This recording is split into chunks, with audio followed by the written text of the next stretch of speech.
on a à l'extérieur ce bâtiment de forme circulaire. Cette unité traite l'équivalent de 50 000 habitants, mais il y a 13 000 qui concernent des productions industrielles. Et je pense que les personnes qui ont visité et qui sont en cours de visite de cette installation, eh bien, sont des clients de cette unité, de cette STEP. Et donc, c'est intéressant pour eux de voir comment sont traités les effluents et surtout le cycle très vertueux qu'on a voulu instaurer sur le traitement de ces eaux usées.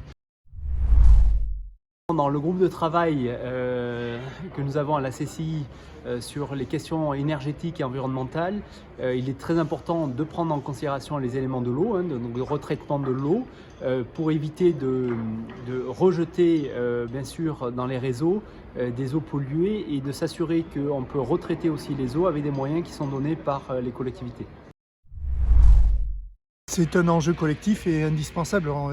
Cet été, on a tous compris la fragilité de la ressource eau et la nécessité de traiter tout le cycle de l'eau, que ce soit de la collecte comme de la réinjection des eaux usées dans le milieu naturel.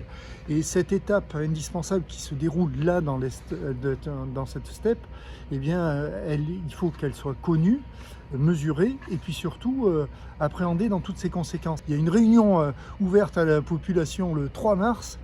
Venez voir l'installation parce que vous prendrez conscience de l'importance de ce traitement, du pré-traitement qu'on demande parfois aux entreprises pour pouvoir éliminer un certain nombre de bactéries qu'on ne traite pas, et puis surtout de voir après ce que deviennent ces eaux avec eh bien, que ce soit l'incinérateur de boue, le méthaniseur, qui vont contribuer à la fluidité de ce cycle de l'eau.